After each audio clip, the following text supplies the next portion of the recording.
everybody, I'm Josh. I started recording, by the way. And you just spit take. I'm Jace, and I need an energy drink, so I'm drinking this. We are watching My Hero Academia. You know, I think there's people who are watching me, I'm thinking like, why the fuck is he drinking an energy drink out of a glass and not leaving it in the can? Why did you pour it in a glass? Classier.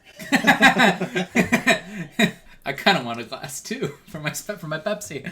Get a fucking wine glass and you're drinking soda. Just god damn it. Yes. All right. We're watching My Hero Academia season 3, episode 2. Now they're going to the training camp. Now this is the last episode was a recap, and it was kind of just teeing us up for what's actually going to happen. And the League of Villains, from what I can tell from the last episode, they're going to do something. And somehow they know the location of the training camp. Which means they gotta have someone on the inside of UA.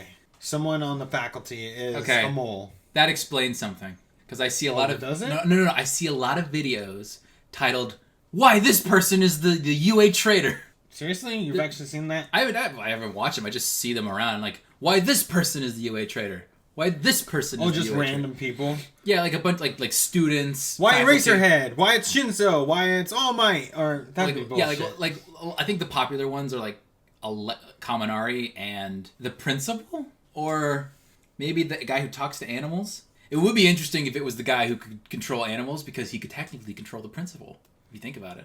But I heard... No, I think the principal's too smart. But I heard that this is a spoiler that hasn't even been revealed in the manga yet. So we got a long ways to go if we ever figure this out. But there are people out there who are like, no, it's this person. I know it.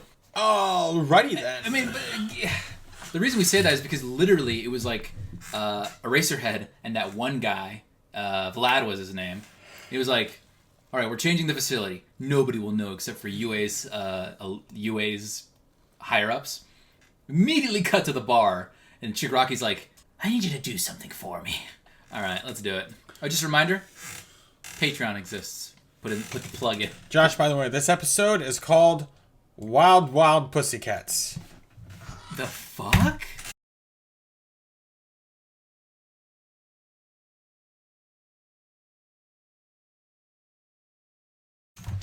I only know about Toga and Dabi. Who's everybody else? Yeah, there's a guy in a cloak, and then a guy shrouded in shadows. We know there's the flesh guy who fights Midori in the opening. Muscle guy. The flesh. Who has no skin. I just call him he's like a fleshy Hulk.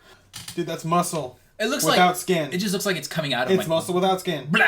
Muscle without skin. You think he's getting rid of his skin? That's what it looked like. All I'm right. not saying I think that's what's happening. I'm saying that's what I saw. Okay. So, yeah, I like this angle that they're taking it, like superpowers.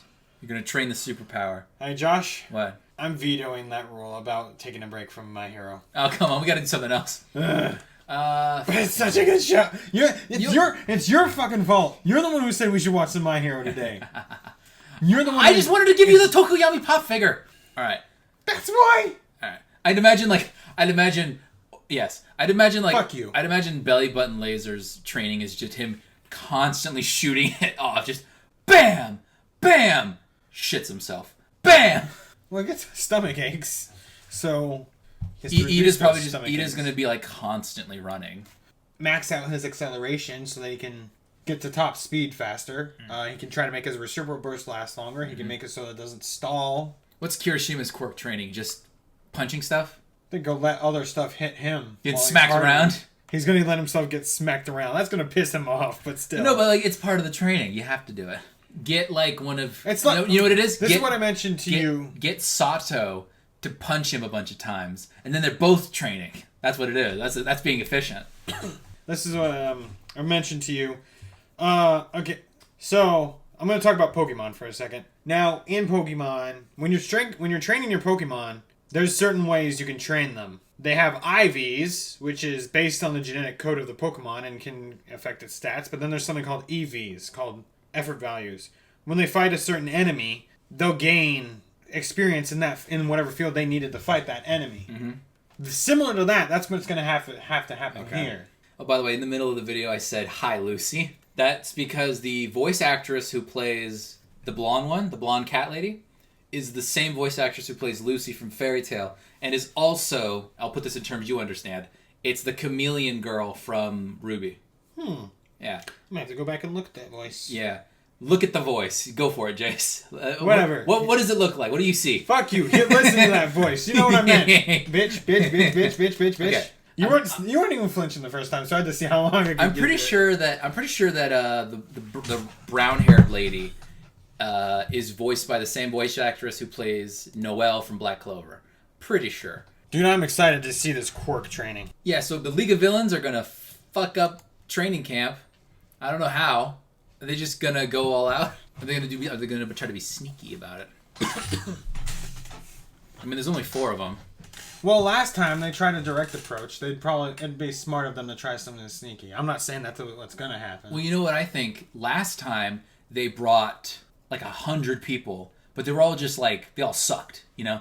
I think this time it's gonna be like a more concrete group. It's gonna be like a squad. Like they actually chose to recruit those 2 villains that we saw at the end of season 2. Yeah, I think this is gonna be like a more compact group, but each one of them is more significant.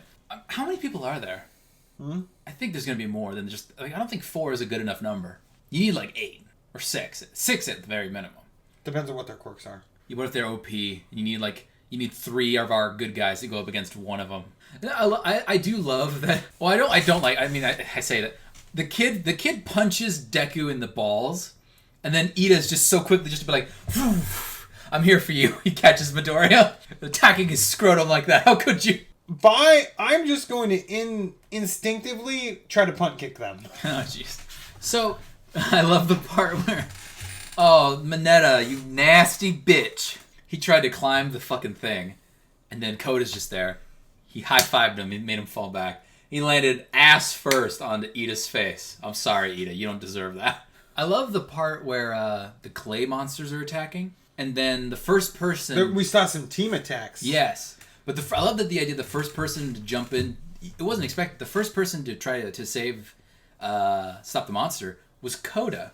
He was like, stop, my friend! You don't want to hurt them! But it wasn't an animal, so it didn't work. And then Deku, I kind of underplayed it in my brain for season 2, but Deku's pretty good now. Now he's got the 5% going on. 2 times in this episode, he zipped in to save somebody. He saved Mineta from the dirt monster, and then he saved Koda from falling. I'm like, man, you coming in clutch, Deku. This is awesome. I love this Deku. I also love the little detail that when he's... Why do you keep saying Koda? That's the kid's name.